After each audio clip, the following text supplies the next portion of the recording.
I accidentally recorded my parents laughing at my baby's funeral. "She's being dramatic," my mother whispered, not knowing her words were being preserved forever. The baby wasn't even a year old. 5 days. That's how long my son, Asa, lived. 5 days they never bothered to witness. I played that recording over and over until the shock faded, and something else took its place: resolve. They'd spent a lifetime teaching me to be invisible, to accept being forgotten. But they'd forgotten something important themselves. The quietest person in the room is the one who hears everything. And sometimes, she decides to let everyone else listen too. Just before we get back to it, I'd love to know where you're watching from today, and if you're enjoying these stories, make sure you're subscribed. The coffin was too small to hold the weight of my world. That's all I could think as I stood there, my fingertips grazing the polished mahogany that contained what remained of my son. Asa. 5 days old. Gone before he ever really arrived. I was aware of everything in that funeral home. The artificial scent of lilies trying to mask the chemical undertones, the uncomfortable shifting of distant relatives in too tight formal wear, the hushed conversations that stopped whenever I glanced up. But most of all, I was aware of the sound that shouldn't have been there. The sound that cut through me like a blade. Laughter. Muffled but unmistakable. I didn't turn around. I didn't need to. I knew exactly who it was. "She's being dramatic," my mother whispered to my father, her voice carrying just enough for me to hear. The baby wasn't even a year old. I felt my chest collapse inward, but my face remained still. I'd learned long ago not to give my mother, Lorelei Whitlow, the satisfaction of seeing me break. So I stood there, 29 years old, saying goodbye to my son while my parents whispered and snickered 3 feet behind me. The pastor placed his hand on my shoulder, mistaking my rigidity for strength. His words blurred together, something about angels and God's plan. I wanted to scream that there was no plan that should include this: a child-sized coffin, a mother broken beyond repair, grandparents who couldn't even pretend to care. Instead, I nodded at appropriate intervals, clutching the small blue teddy bear I planned to bury with Asa. 7 months earlier, the doctor had looked at me with concern creasing her forehead. "This is a high-risk pregnancy, Ilara. You'll need to be monitored closely." I nodded, already knowing who wouldn't be monitoring anything. My mother had rolled her eyes when I told her about the pregnancy. "Are you sure you're ready for this? Children change everything, and honestly, your career is just starting to take off." My career as a freelance historical archivist barely paid the bills. The part-time writing gigs I picked up helped, but motherhood wasn't about financial readiness for me. It was about the life growing inside me, the one I'd already fallen in love with. When the first complications arose, spotting at 12 weeks, I called my mother in tears. "It's just hormones making you emotional," she said dismissively. "Women have been having babies since the beginning of time. You're overthinking this." The doctor said I might lose the baby. I tried to explain. "Well, maybe that would be for the best. You're still young. Plenty of time for children later when you're more established." I stopped calling after that. The pregnancy progressed with terrifying uncertainty. Each ultrasound brought momentary relief followed by new concerns. Low amniotic fluid, restricted growth, possible heart abnormalities that later proved to be false alarms. Through it all, I attended appointments alone, read parenting books alone, prepared the nursery alone. My brother Rowan called occasionally, but our conversations inevitably circled back to him, his thriving investment firm, his Instagram-famous girlfriend Bria, their glamorous vacations. "You should see the sunset from our villa in Santorini," he said during one call, while I was on hospital-ordered bed rest. Bria got 10,000 likes on her sunset meditation post. The day I went into labor, 14 weeks too early, I was alone in my apartment. The pain came swift and merciless. I called 911 first, then my parents, then Rowan. No one answered. I left voicemails with shaking hands as the contractions tore through me. "Mom, I'm going to the hospital. Something's wrong. The baby's coming too early. Please call me back." The paramedics arrived minutes later. The last thing I remember before losing consciousness was the younger EMT holding my hand, telling me everything would be okay.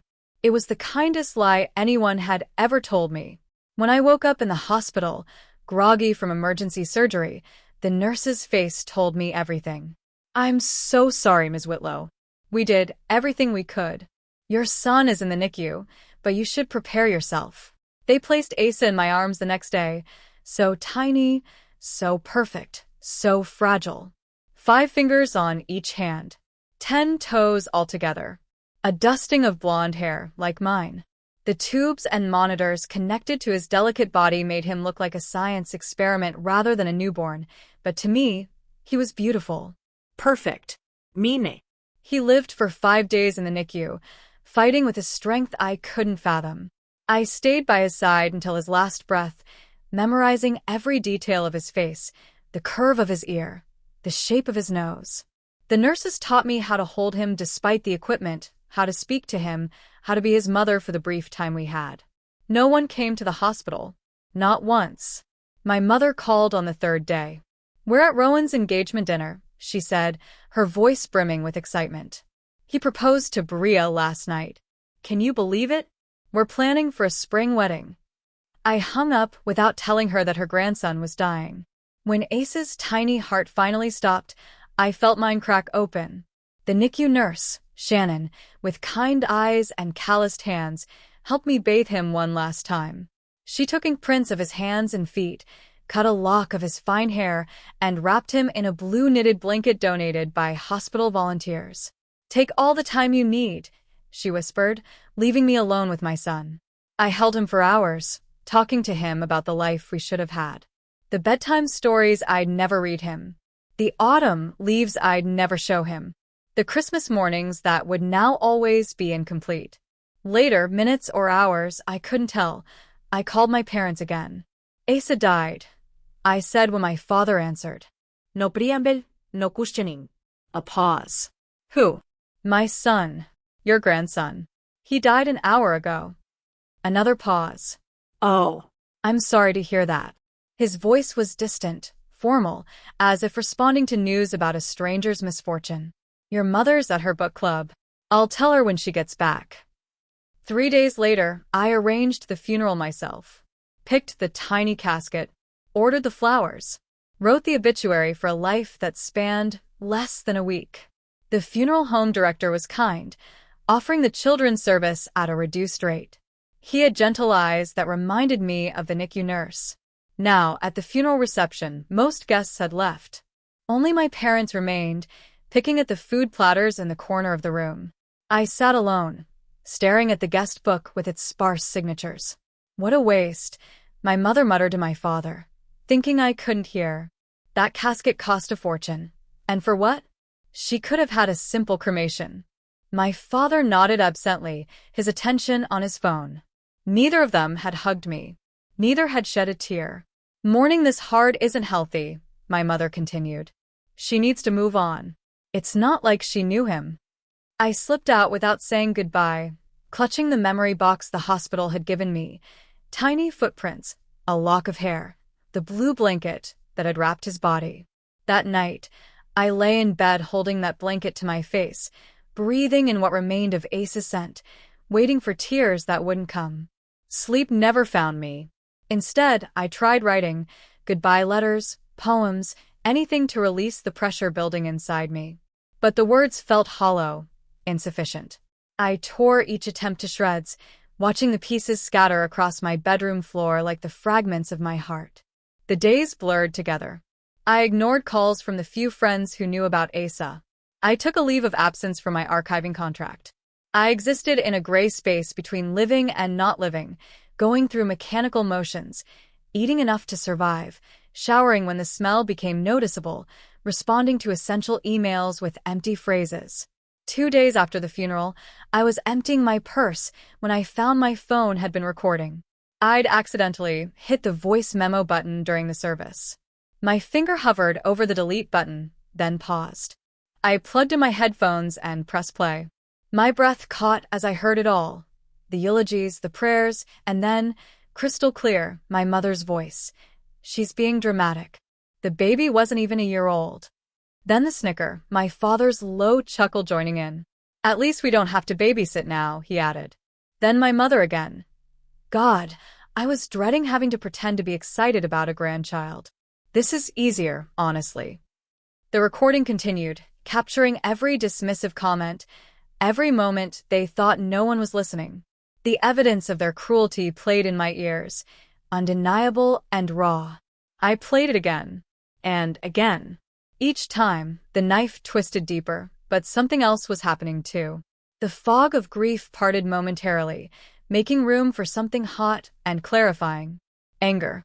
At my next therapy session, Dr. Blythe Parker watched me with gentle eyes as I recounted finding the recording. Why do you think you keep seeking validation from people who have proven themselves incapable of empathy? She asked. The question hung in the air between us. I had no answer. They're my parents, I finally said, as if that explained everything. Yes, she agreed. But that doesn't mean they deserve access to your pain. Dr. Blythe had been my therapist for 3 years. Initially, I'd started seeing her for anxiety related to my writing career, but our sessions had evolved to excavate the deeper roots of my insecurities.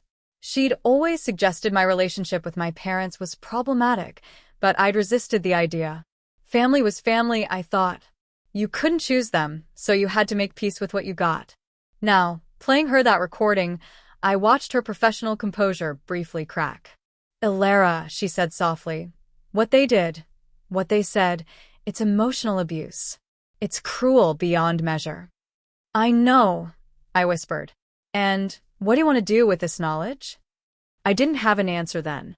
But as I drove home, something crystallized in my mind. I didn't have to accept their version of reality anymore. I had proof that I wasn't crazy, wasn't overreacting, wasn't too sensitive. I went home and played the recording once more.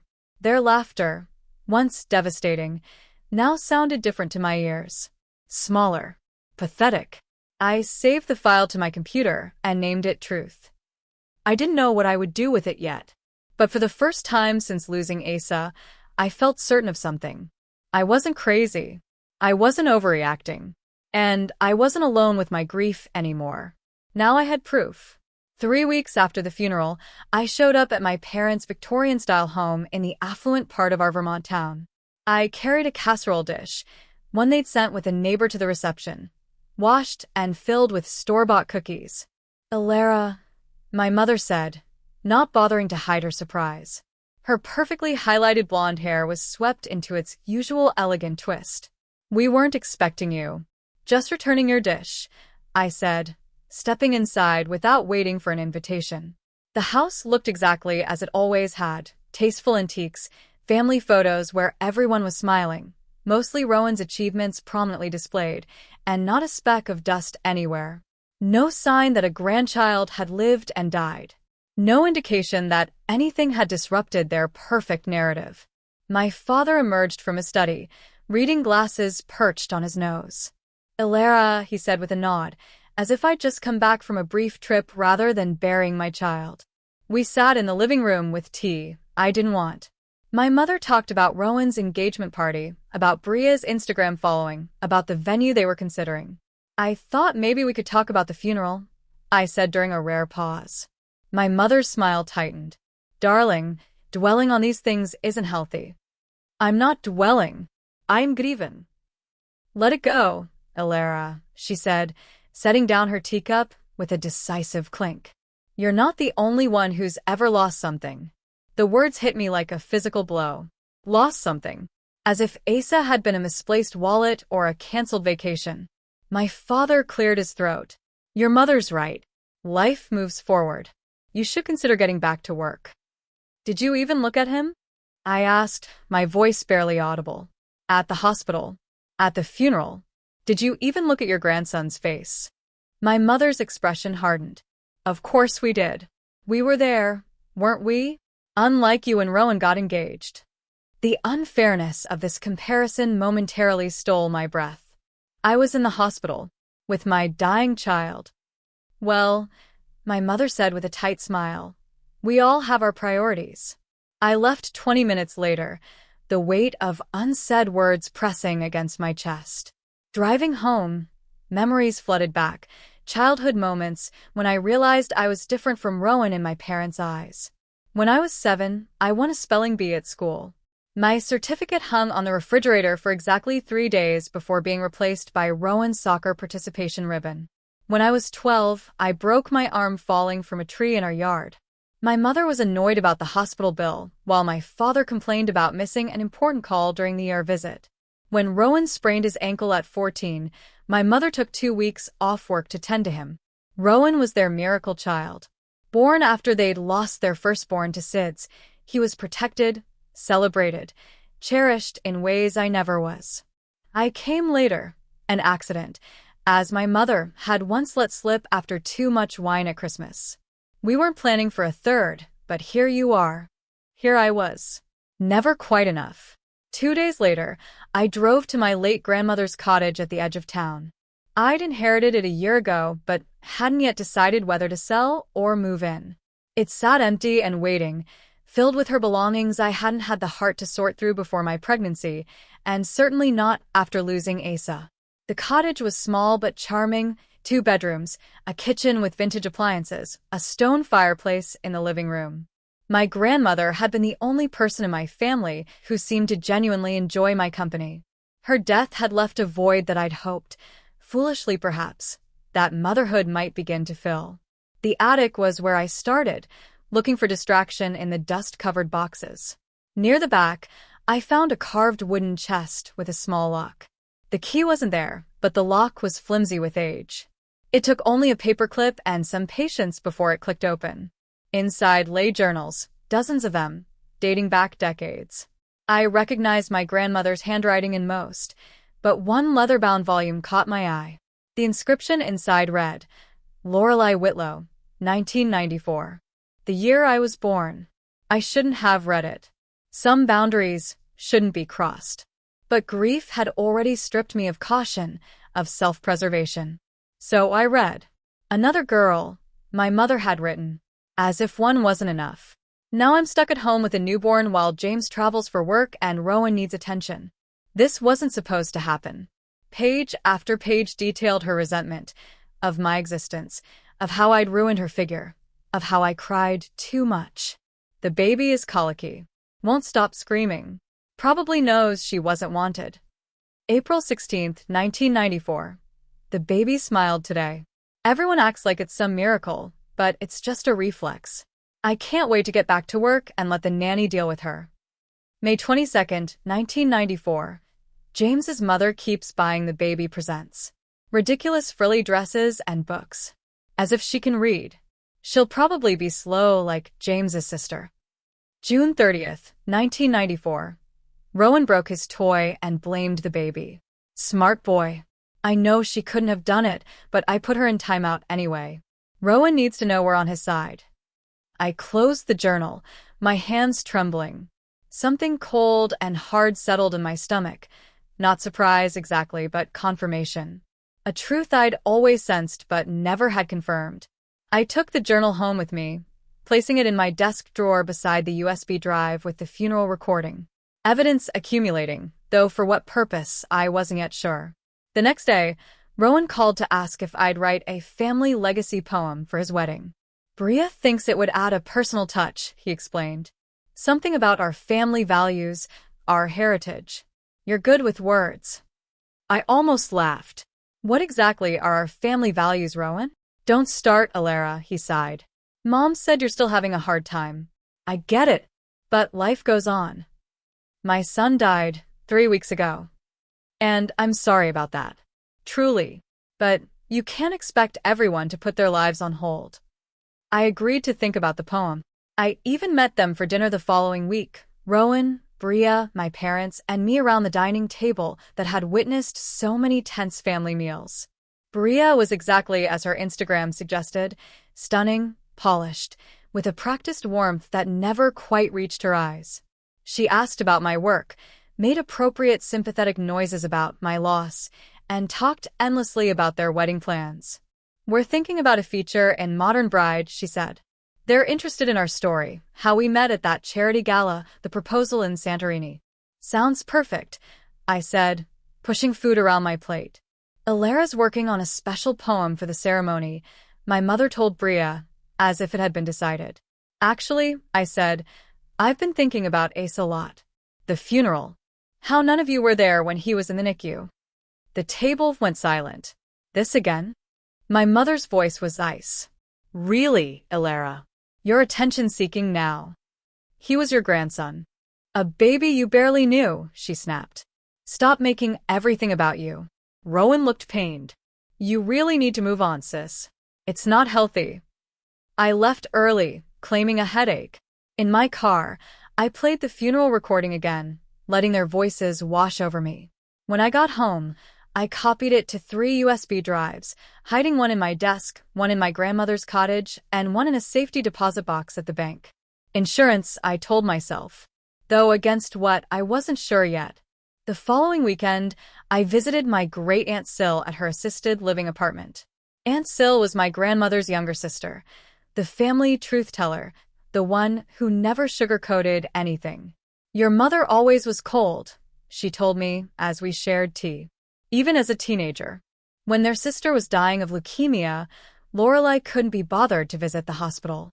Said the smell made her nauseous. I didn't know they had a sister, I said. Aunt Syl's eyes widened. Of course you didn't.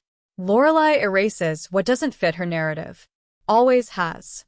She told me about my mother's sister, Violet, who died at 15. How my mother had abandoned her, refused to donate bone marrow, missed the funeral for a school dance.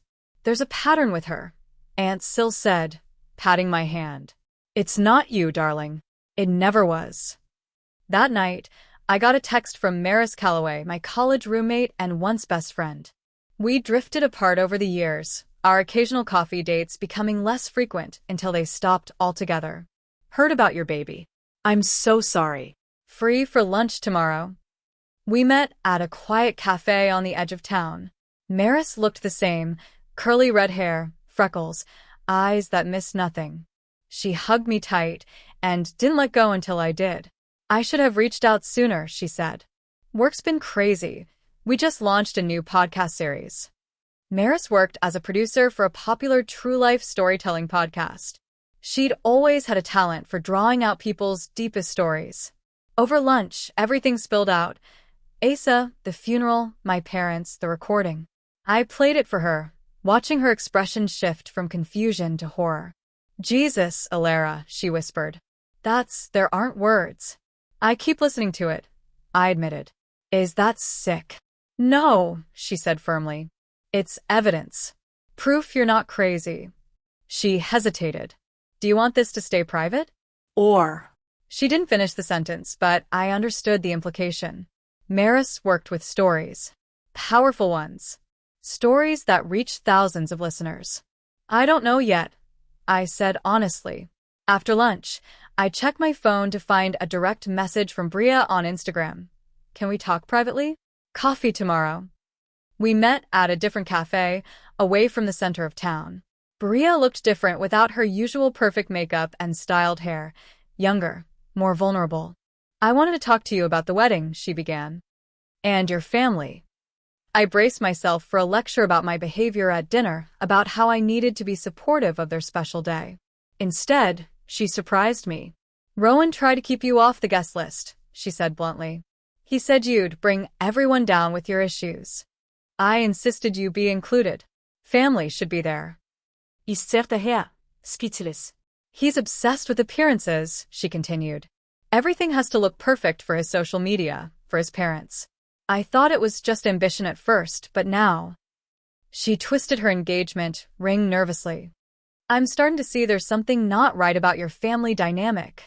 She told me how Rowan changed around his parents, more aggressive, more dismissive of her feelings.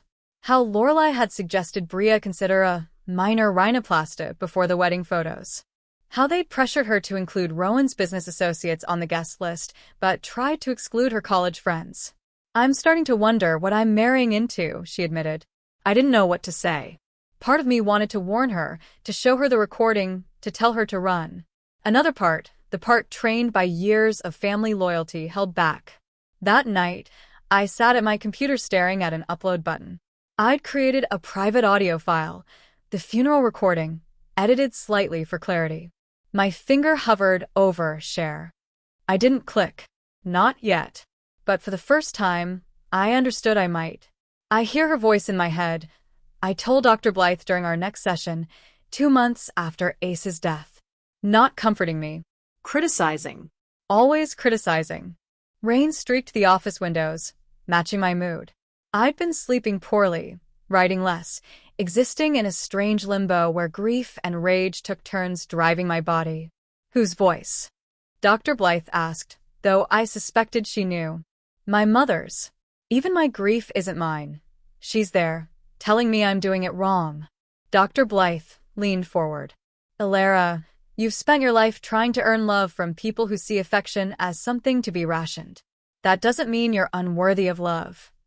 I'd been seeing Dr. Blythe for 3 years, initially for anxiety related to my writing career. Now our sessions had become a lifeline, the only place where I could speak my full truth without censoring. I visit Ace's grave every Tuesday, I said. It helps, somehow, to have a place. What I didn't tell her was that the previous day, I'd found something strange at the cemetery. Fresh flowers on Ace's small gravestone, not my usual white roses, but wild daisies tied with blue ribbon. A small note tucked among them read, "You're not alone." He mattered. The handwriting was unfamiliar. Someone had been there, someone who understood. The thought was both comforting and unsettling. That night, I dreamed of Asa, not as he had been, tiny and struggling in the NICU, but as a toddler, running through a sunlit field. I woke up gasping, tears streaming down my face, the first real tear since the funeral. I wrote down every detail of the dream before it could fade, preserving this glimpse of what might have been. The next morning, I walked through the farmer's market in town square, trying to feel normal among the bustling shoppers. I spotted my mother across the way, chatting animatedly with members of her garden club. She looked carefree, unburdened, like a woman who hadn't lost a grandson 2 months earlier. She saw me and gave a little wave, as if we'd just had a minor disagreement about dinner plans rather than the emotional abyss that now separated us. I turned and walked away, unable to maintain the pretense. That weekend, my phone lit up with a text from my mother. Family dinner tonight. 7 p.m. Important wedding discussion. I almost declined, but curiosity won out. When I arrived, Rowan and Bria were already there, along with my parents and 2 of my mother's friends from her garden club. Ilara, my mother said with a smile that didn't reach her eyes. We were just discussing the wedding. We think it's time you gave a speech. I nearly choked on my water. A speech? Yes, as Rowan's sister. It's tradition, she said. And it's time to reunite the family, don't you think? Put the past behind us. The past. As if my son were a bad investment or a failed relationship to be forgotten. Of course, I said, surprising myself. I'd be happy to. Later, as I helped clear dishes, Bria cornered me in the kitchen. You don't have to do this if you don't want to, she whispered. I want to, I said, and realized it was true. Just not for the reasons my mother imagined. Back home, I opened my laptop and created a new folder, The Truth. Inside, I saved the funeral audio, screenshots of cruel text messages from my family, scans of my mother's journal pages, old voicemail recordings where she criticized my choices. A digital vault of evidence, against what? I wasn't entirely sure yet. Gaslighting? Emotional abuse? Or simply against forgetting? The next morning, I drove to Ace's grave with fresh flowers. The cemetery was quiet, the autumn air crisp and clear. I sat on the small bench opposite his marker, talking to him as I always did about my day, about the birds in the maple tree, about nothing and everything. I don't know what to do, I told him. Part of me wants to forgive them, to move on. But another part. A twig snapped behind me. I turned to see a woman standing a few yards away, mid-40s, dark hair, kind eyes. She looked embarrassed to be caught. I'm sorry, she said. I didn't mean to intrude. Were you? I hesitated. Did you leave the daisies? She nodded. I lost my daughter 10 years ago. Stillborn. I visit her every week. She gestured toward a small marker several rows away. I've seen you here, talking to your son. Her name was Valerie. She'd endured her own family's dismissal of her grief. At least you didn't get attached, and found solace in connecting with other bereaved parents. We sat together until the sun began to set, sharing stories of our children, of the people who couldn't understand, of the strange and lonely path of parental grief. "You're not alone," she told me as we parted. He mattered. 2 days later, Bria called me, her voice tight with excitement and fear. "I found something," she said. "About your mother. Something big." We met at a 24-hour diner outside town, where no one would recognize us. Bria slid a manila envelope across the table. "I was looking through old photo albums at your parents' house for the wedding video montage," she explained. "I found this tucked in the back of one from the 70s. Inside was a faded newspaper clipping, 'Local teen gives child for adoption.' The article was brief, mentioning only that a 17-year-old girl had given birth to a baby girl and placed her for adoption through Lutheran Family Services. No names were listed, but a photo showed the building where the adoption had been processed.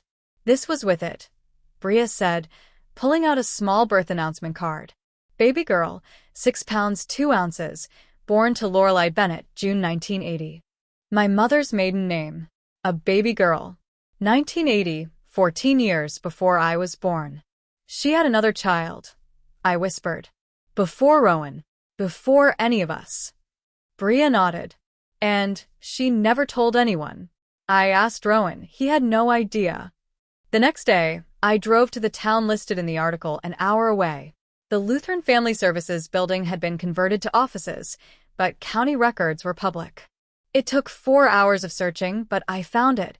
A birth certificate for a baby girl, mother listed as Lorelei Bennett, father unknown. A sealed adoption had followed 3 days later. I had another sister. One my mother had given away, then erased from the family history. That night, I couldn't sleep. I kept thinking about patterns, how they repeat, how they twist through generations. My mother had abandoned a baby, then resented me, then dismissed the death of her grandson. Circles of rejection, spiraling through time. I thought about that baby girl, now a woman in her 40s. Did she know she was adopted? Had she searched for her birth mother? Did she have any idea about the family she'd been spared from joining? I opened my laptop and began a new project. Using audio editing software, I layered sounds.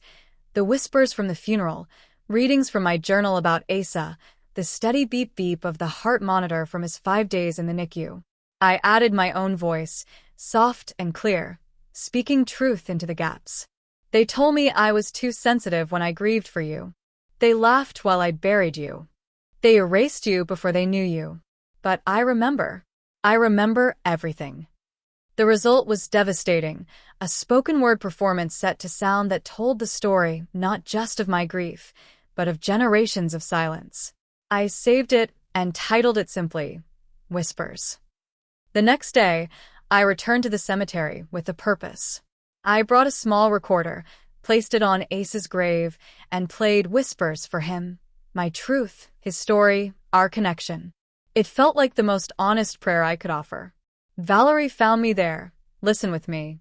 When it ended, she took my hand. "What will you do with this?" she asked. "I don't know yet," I answered honestly. "But something." Meanwhile, Bria was wrestling with her own dilemma. She called me late one night, her voice thick with tears. "I don't know what to do," she said. "The wedding's in 3 weeks. I love Rowan, but I see how he treats you, how your parents operate. If we have children someday..." She didn't finish the sentence. She didn't need to. "Whatever you decide," I told her, "I'll support you. Even if I marry him?" Even then. After we hung up, I sat on my balcony watching the stars, thinking about choices and consequences. I nearly deleted everything that night, the recordings, the journal scans, the audio piece. Part of me feared becoming what they'd always accused me of being, dramatic, attention-seeking, unstable. But then I remembered Ace's perfect fingers. His last breath against my cheek. The empty chairs at his funeral. The laughter. The next morning, I met Maris for coffee. I played her Whispers. "This is powerful," she said when it ended. "Devastating. Real. Too real? I asked. No such thing, she replied. The question is, what do you want to do with it? I didn't answer immediately. Instead, I told her about the adoption records, about the patterns I'd identified, about the wedding speech I'd been asked to give. I've spent my whole life trying to be heard by people who have no interest in listening, I said finally. Maybe it's time to speak to someone else. That evening, I opened my laptop again and scheduled Whispers to be uploaded to SoundCloud, YouTube, and several podcast platforms simultaneously. The release time, 1 hour after Rowan's wedding ceremony, was scheduled to begin. My finger hovered over the confirm button. This time, I clicked. As dawn broke, I felt something shift inside me. Not peace, exactly, but purpose. For the first time since Asa died, I knew exactly what I was going to do. And I wasn't afraid anymore. The morning of Rowan's wedding dawned bright and clear, mockingly perfect. I stood at my bedroom window watching sunlight filter through autumn leaves, wondering if weather could ever truly match a mood. If it could, today would bring storm clouds and fierce winds, not this gentle golden light. 3 hours later, I parked at the upscale country club venue. Guests in designer dresses and tailored suits filed in, air-kissing and exclaiming over the elegance of it all. I remained in my car, listening to Whispers one last time, feeling its truth vibrate in my bones. The black dress I wore wasn't the pastel blue my mother had suggested. Something cheerful, she'd said, as if my grief were a fashion choice I could simply discard. Black felt honest. Black felt like armor. I entered just as the string quartet began playing. My mother spotted me immediately, her smile faltering as she took in my appearance. She excused herself from a conversation with Bria's parents and made her way toward me with practiced poise. "Ilara," she said, her voice honey-sweet but eyes cold. "You're cutting it rather close. And I thought we discussed wearing something more celebratory?" "This is what I had," I replied simply. She sighed as if I were a particularly difficult child. "Well, at least you're here. I'm glad you're choosing peace today." I smiled, the expression feeling foreign on my face. "I'm choosing something." The ceremony began with elaborate florals, professionally choreographed processions, and a string quartet playing a classical piece that echoed through the vaulted ceiling. Everything was Instagram perfect, exactly as Bria and my mother had planned. I sat in the third row, feeling strangely detached from it all, as if watching a movie rather than experiencing reality. Rowan stood at the altar, tall and handsome in his custom tuxedo. When Bria appeared at the end of the aisle, collective gasps rippled through the guests. She was stunning in a gown that probably cost more than my yearly income, her face a perfect mask of bridal joy. But I'd seen her the day before, twisting her engagement ring nervously, questioning everything. I wondered what decision she'd made in the hours since our last conversation. The ceremony proceeded with practiced precision. Vows were exchanged, rings presented. A unity candle lit. I watched my parents in the front row, my mother dabbing at dry eyes with a monogrammed handkerchief, my father checking his watch discreetly. A performance of perfect parenthood. At the reception, champagne flowed and photographers captured carefully arranged moments. I nursed a single glass of wine, checking my phone periodically. 52 minutes until Whispers would release to the world. And now, the DJ announced, a special toast from the groom's sister, Ilara. My mother had placed me late in the speech lineup, after the best man and maid of honor, after the parents' speeches, as if my words were an afterthought. I moved to the small stage, accepting the microphone with steady hands. The crowd quieted, faces turned expectantly toward me. I saw my parents' reassured expressions. They believed I would play my part, maintain the facade, keep the family secrets. For those who don't know me, I began, my voice calm. I'm Ilara, Rowan's younger sister. I've been asked to speak about family today, about legacy and love. My mother nodded approvingly. 2 months ago, I buried my son. I continued, and watched the approving smile freeze on my mother's face. His name was Asa. He lived for 5 days. He was beautiful and perfect, and he mattered. A nervous shuffle went through the crowd. This wasn't the light, celebratory toasts they expected. I buried my son alone, while some of you laughed behind my back. Gasps replaced the shuffling. My father half rose from his seat, then sank back down when heads turned his way. I've spent my life being told my feelings were too much, my pain was inconvenient, my existence was secondary. I believed it for a long time. I pulled my phone from my pocket, held it to the microphone, and played a brief clip. My mother's voice, clear and cruel, saying, "She's being dramatic." The baby wasn't even a year old. Then my father's chuckle. Then more. The room went completely silent. I saw Bria's mother cover her mouth in shock. An elderly aunt closed her eyes as if in pain. Someone near the back stood up and walked out. "This is what family has meant in our house," I said, putting my phone away. Appearances over truth. Image over empathy. Performance over love. I looked directly at Bria, whose eyes were wide and shining with tears. "I hope your definition of family will be different." I truly do. With that, I stepped away from the microphone. As I moved toward the exit, the room erupted in murmurs and uncomfortable shuffling. My mother stood frozen, her face drained of color.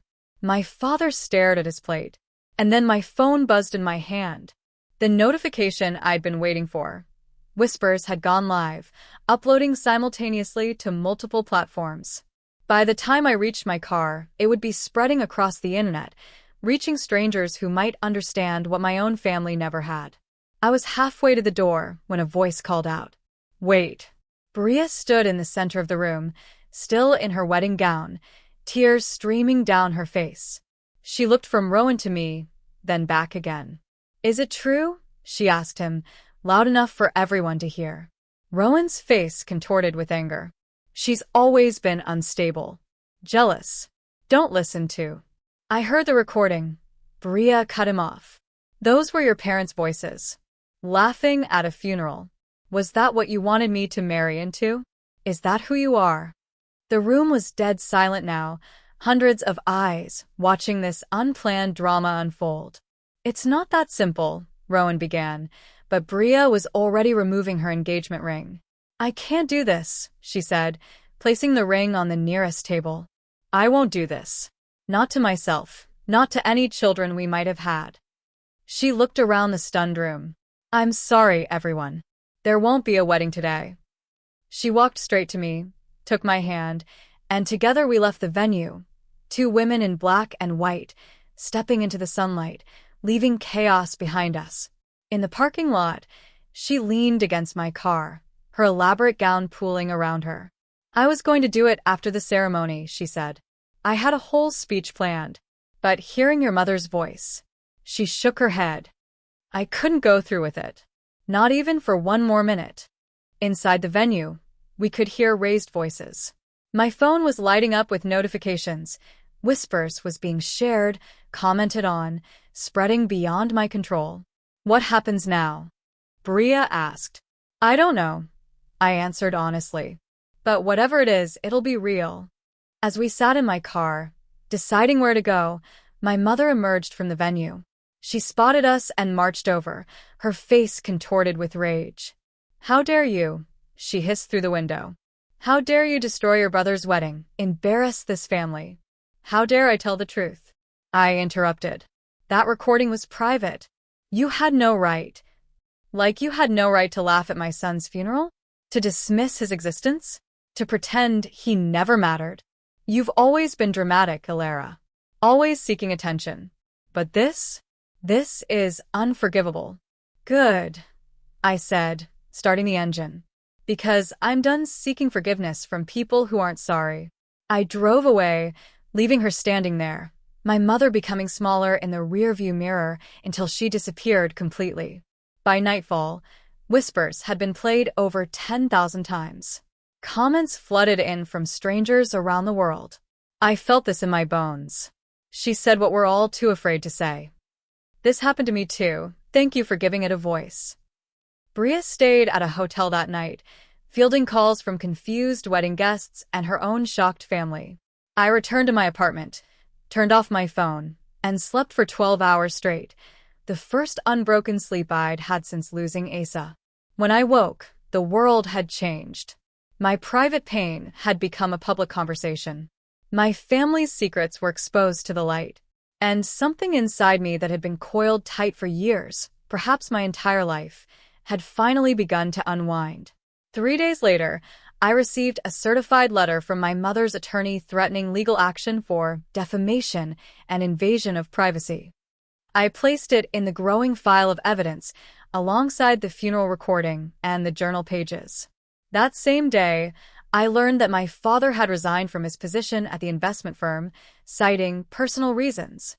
Their carefully constructed social image was crumbling, and they blamed me rather than their own actions. I didn't respond to the legal threat. Instead, I drove to my grandmother's cottage, put fresh sheets on the bed, and began moving my belongings. It was time to make a home in a place where love had once existed. A week after the wedding that wasn't, I received a text from an unknown number. I found Lorelei's daughter, your half-sister. She wants to meet you. It was Bria. We arranged to meet at a cafe halfway between our towns. I arrived early, my stomach tight with nervous anticipation. What would she look like? Would I see my mother in her face? Would she hate me for exposing our shared mother's cruelty? When she walked in, I knew her immediately. Not because she resembled our mother, she didn't, but because something in her careful movements, her watchful eyes felt familiar. Like looking in a mirror that reflected not appearance, but essence. Her name was Jennifer, though she went by Jen. She was 42, a nurse practitioner, married with 2 teenage sons. She'd known she was adopted since childhood, but had only found Lorelei's identity 3 years ago, through a DNA testing service. I reached out to her once, Jen told me, stirring her coffee absently. She denied everything, said I must be mistaken, threatened legal action if I contacted her again. That sounds like her, I said. I saw your audio piece, she continued. Someone sent it to me. They knew I'd been searching for my birth family. It was intense. I'm sorry if it caused you pain. No, she said quickly. It was clarifying. All these years, I wondered what kind of woman gives up her child, then refuses to even acknowledge her existence decades later. Now I know. It wasn't about me at all. We talked for hours, comparing notes on our lives, the parallels and divergences. She'd had loving adoptive parents who supported her completely. I'd had biological parents who'd seen me as an inconvenience. We'd both become caregivers in different ways. She through nursing, me through my brief, intense motherhood of Asa. We didn't hug when we parted. We weren't ready for that. But we exchanged numbers and a promise to stay in touch. As I walked away, I felt lighter somehow. Not healed. I didn't think I'd ever fully heal from losing Asa, but less alone. There were connections in the world I hadn't known existed. Truth had power beyond what I'd imagined. I drove to the cemetery before heading home, placing fresh flowers on Asa's grave. I did something big, I told him. Something that scared me. But I think it was right. The setting sun cast long shadows across the small marker. I touched the cool stone bearing his name and knew with sudden certainty that I'd done what any mother would do. Protected my child's memory, insisted on his importance, refused to let him be erased. I walked away barefoot, my dress shoes dangling from one hand, Asa's blanket folded in my bag, a flash drive containing everything in my pocket. The grass was cool beneath my feet, the earth solid. For the first time since the funeral, I felt grounded in reality, however painful, however broken.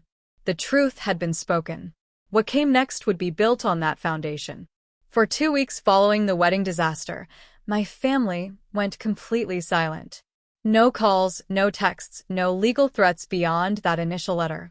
It was as if they'd vanished, or perhaps as if I had, erased from the family narrative just as they'd tried to erase Asa. Whispers continued to spread. Maris featured it on her podcast, providing context and a platform for discussion about family trauma and disenfranchised grief.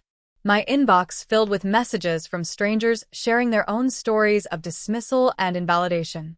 I was both overwhelmed and strangely comforted by this chorus of voices. All these years, I'd thought I was alone in my experience, that there was something wrong with me rather than with how I'd been treated.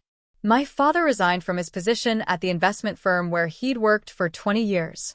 A colleague who'd attended the wedding had shared the recording with their board of directors. They'd asked him to step down quietly, concerned about association with someone who'd laugh at an infant's funeral. The consequences seemed to radiate outward like ripples in a pond. My mother's garden club asked her to take a sabbatical from leadership. Invitations to charity galas stopped arriving. Their carefully cultivated social status, the thing they'd valued above all else, was crumbling. I felt no satisfaction in this. Only a quiet certainty that truth, once spoken, has a power of its own. 3 weeks after the wedding, I received a letter from Aunt Sil. Not an email or a text, an actual handwritten letter on pale blue stationery. "You burned the house down," she wrote.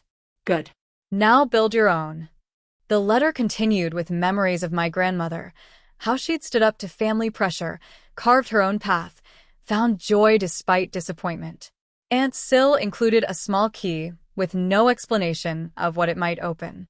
That weekend, I drove to the cottage and searched carefully through my grandmother's belongings.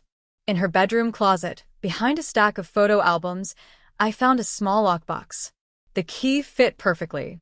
Inside was a collection of items that made little sense at first: a silver baby rattle, a faded photograph of a young woman I didn't recognize, a deed to a small piece of property in Maine, and an envelope containing $10,000 in cash with a note that simply read, "For Alara, when she's ready to begin again." My grandmother had known. Perhaps not the specifics, but she'd understood enough to leave me an escape route, a foundation for whatever might come next. The following day, I received an email from a grief advocacy organization called Remember Them. They'd heard whispers and wanted me to speak at their annual conference about the impact of dismissed grief, particularly in relation to infant loss. My first instinct was to decline. I wasn't a public speaker. I wasn't an expert. I was just a woman who'd lost her child and found her voice in the aftermath. But something about their request resonated. If my story could help others feel less alone, less crazy, more validated, wasn't that worth the discomfort of speaking publicly? I accepted tentatively, agreeing to a preliminary phone call to discuss the details. That evening, my phone lit up with Rowan's name, the first contact from my family since the wedding. I let it go to voicemail, then listened with a strange detachment. "You ruined everything." His voice was low, angry at first. "The wedding, Mom and Dad's reputation, my relationship with Bria." There was a pause, then a sound I'd never heard from my brother before, a sob, broken and raw. "I don't even know who we are anymore. Everything I thought about our family was a lie." I didn't call him back. I wasn't ready for that conversation. Wasn't sure I'd ever be. His pain was real, but so was mine. His awakening to our family's dysfunction didn't erase years of complicity. Instead, I poured my energy into creating something I'd been thinking about since Asa died, a digital memory vault. I gathered every photo I had of him, the few videos from the NICU, the footprints and handprints, my journal entries from pregnancy and after, the audio of his heartbeat, whispers, and anything else that proved he'd existed. I designed it carefully, made it beautiful, then set it to public access with a simple password: "He mattered." Within days, thousands had viewed it. Comments poured in, some from parents who'd lost children, others from people who simply wanted to acknowledge Ace's brief but significant life. "I will remember him with you," wrote one stranger. "His life had meaning," wrote another. "Thank you for making space for this kind of grief," wrote a father who'd lost twins at birth. 6 weeks after the wedding, Maris invited me to be interviewed on her podcast. It would be my first public speaking about what had happened, not just whispers, but the full story. "You don't have to do this," she assured me, "but I think it might help a lot of people." We recorded in her small studio, just the two of us and sound equipment. I spoke for nearly 2 hours about Asa, about the funeral, about generations of family dysfunction, about finding my voice in grief. "I don't see myself as a victim anymore," I said toward the end. That's not why I shared the story. I shared it because silence protects the wrong people. Because some things shouldn't be whispered. The episode aired a week later and immediately became the most downloaded in the podcast's history. My inbox flooded again, this time with messages not just of commiseration but of action, people confronting their own family systems, refusing to accept dismissal, honoring their own grief. Bria reached out the day after the podcast aired. She'd started a mental health awareness series on her Instagram, redirecting her influencer platform towards something more meaningful. She wanted me to be her first guest. People need to hear this from someone who's lived it, she said, not just from therapists and experts. I agreed, surprising myself. The quiet archivist who'd once hidden in history's shadows was stepping into the light, not despite her pain, but because of it. The interview went viral, reaching far beyond Bria's usual audience. Together, we talked about recognizing toxic family patterns, about the courage to disrupt them, about building something new from the ashes of what had been destroyed. 2 months after the wedding, I received formal notice that my mother was suing me for defamation. She claimed the recording had been doctored, that I'd misrepresented their words at the funeral, that I was mentally unstable due to grief. My lawyer, recommended by one of Remember Them's board members, was confident. Truth is an absolute defense against defamation, she said. And you have the unedited recording. The lawsuit proceeded nonetheless, dragging on for weeks. Each filing revealed more of my mother's desperation to control the narrative, to regain what she'd lost. But the legal process had an unexpected effect. It made public even more evidence of the family dysfunction. Court documents were reported on by local media. More people heard the recording. More light shone on what had long been hidden. In the end, my mother lost, not just the lawsuit, but whatever remained of her carefully constructed social facade. The judge's ruling was clear. One cannot defame oneself with one's own recorded words. The day the case was dismissed, I received an unexpected package at the cottage. No return address, just my name in unfamiliar handwriting. Inside was a carved wooden angel, small enough to hold in my palm, with Ace's name delicately etched on the base. The note read simply, "He mattered. And so do you." I placed the angel on my windowsill, where morning light would touch it first. A reminder that even in the darkest stories, moments of unexpected grace appear. That night, I sat on the cottage porch watching fireflies appear in the gathering dusk. My phone buzzed with new messages, interview requests, speaking invitations, a book proposal from a small publishing house. The world wanted more of my story, more of my voice. But for that moment, I set the phone aside and simply breathed. The air smelled of pine and distant rain. Somewhere in the woods, an owl called. I thought of Asa, of the life he might have had, of all the moments we'd lost. Then I thought of what had been found in the aftermath: truth, purpose, connection with others who understood. Not replacement for what was lost, but meaning nonetheless. I whispered his name into the darkness, not as a goodbye, but as a promise. I would carry him forward into whatever came next. Spring came to Vermont in fits and starts, snow melting to reveal tender green shoots, then freezing again, then thawing once more. The cycle felt familiar, this dance of destruction and renewal. I'd spent the winter in my grandmother's cottage, writing and speaking and gradually finding my footing in a life I hadn't planned. My work as an archivist had evolved. I'd begun specializing in personal history collections, helping families preserve their authentic stories rather than sanitized versions. As the ground softened, I made a decision. I packed my essential belongings, rented out the cottage to a young artist who needed affordable housing, and moved to a small coastal town in Maine. The property deed from my grandmother's lockbox had led me there, a modest piece of land overlooking the Atlantic, with just enough space for a small house and garden. While plans for building were underway, I rented a tiny apartment above the town's historical museum. The museum director, learning of my archival background, offered me part-time work organizing their collection of local maritime history. "We can't pay much," she admitted, "but the stories here deserve proper keeping." I accepted immediately. There was something healing about handling other people's histories, preserving what mattered to them with care and respect. The work grounded me in a way that speaking and writing about my own experience couldn't. My new community had no knowledge of whispers or the family drama that had preceded my arrival. Here, I was simply Alara, the quiet woman who worked at the museum and walked the beach each evening, regardless of weather.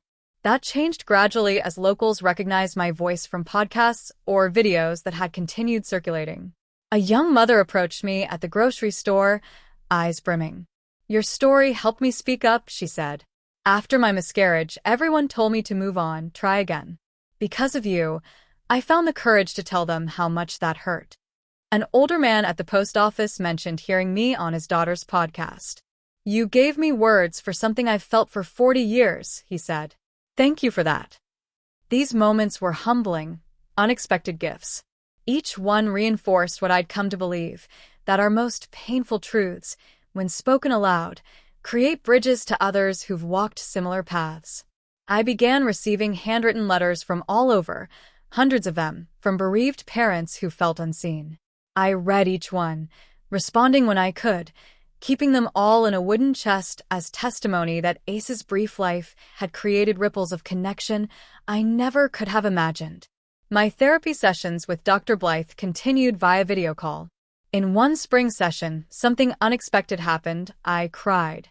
Not the frozen tears of shock or the angry tears of betrayal, but deep, cleansing tears of release. "This is good," Dr. Blythe said gently. "Grief needs movement to heal." "I thought I'd cried everything already," I admitted, wiping my face. "Grief isn't linear," she reminded me. "It circles back, changes form, surprises us when we think we've moved beyond it." By summer, construction had begun on my small house. I visited the site daily, watching as the foundation was poured, walls raised, windows installed. Each stage felt symbolic, building something new on solid ground. Near the property's edge, where the land sloped toward the ocean, I planted a tree, a young maple that would take years to reach its full height. At its base, I placed a small stone marker etched with Ace's name and the dates of his brief life. "This is your place," I told him as I patted soil around the sapling's roots, "where you can grow with me." In July, Jen, my half-sister, came to visit. We'd been in regular contact since our first meeting, slowly building a relationship neither of us had expected to have. She brought her youngest son, now heading to college, curious to meet the aunt he hadn't known existed. We walked the beach together, collected shells, talked about everything and nothing. There was an easiness between us that I'd never experienced with biological family. No performance required. No eggshells to navigate. "Have you heard from them?" she asked as we watched the sunset from my half-built deck. "No," I said. "Not since the lawsuit failed." She nodded, unsurprised. I wondered if all this might change them somehow, make them reflect. "I think some people are too invested in their version of reality to ever question it," I said, even when confronted with proof. A week after Jen's visit, I received a final email from Rowan. It was brief, his tone subdued. "I'm moving to Seattle," he wrote. "Starting over, where no one knows me. I hope one day I can be more than our parents' son." He ended with, "I understand if you don't reply. Just wanted you to know." I didn't respond. Not out of anger, but because I had nothing to offer him yet. Perhaps someday, but healing couldn't be rushed for the sake of others' timelines. In August, I received an unexpected video call from Bria. Her face filled my screen, glowing with something I couldn't immediately identify. "I have news," she said, angling the camera to reveal a tiny infant sleeping against her chest. "Meet Alara Rose, named after the woman who changed my life." I stared at the screen, emotions colliding too quickly to name. "She's beautiful," I managed finally. Bria's eyes shone. "I wanted you to know, because of you, I didn't settle for what would have been a terrible marriage. I took time to figure out what I really wanted. Found someone kind." She stroked the baby's cheek. "And now I have her." After we hung up, I walked to Ace's tree, now sprouting new leaves that rustled in the ocean breeze. I told him about his namesake, this tiny girl across the country who would grow up with a mother who'd chosen truth over convenience. "Your life mattered," I whispered to him. "It changed things. It changed me." Fall brought the completion of my small house, simple, solid, with windows facing the sea. I moved in on what would have been Ace's first birthday, marking the day not with sorrow alone but with acknowledgement of all that had grown from loss. The final episode of the podcast series that had featured Whispers aired that week. Maris had asked me to record a closing thought, something to leave listeners with. I sat at my new desk overlooking the water and spoke from the heart. Even if they laugh, even if they leave, your grief is still real. And so is your power. The truth may cost you relationships built on false foundations. It may upend the story you thought was yours, but what you build in its place will be real. And real is worth everything. That evening, I walked along the shore as the sun set, casting long golden light across the water. The wind picked up, rustling through the trees along the bluff. For a moment, brief but startlingly clear, I thought I heard a child's laughter carried on the breeze. Then silence. Peaceful. Whole. I stood watching the waves until stars appeared, my feet planted firmly on solid ground, my heart open to whatever came next. Not healed completely, I would always carry the wound of Ace's loss, but stronger at the broken places. I had spoken my truth. I had refused erasure. I had honored my son's brief, precious life. And in doing so, I had finally, truly found my own. What would you risk to have your truth finally heard? If this story touched you, please like, subscribe, and share to help others find their voice in the silence.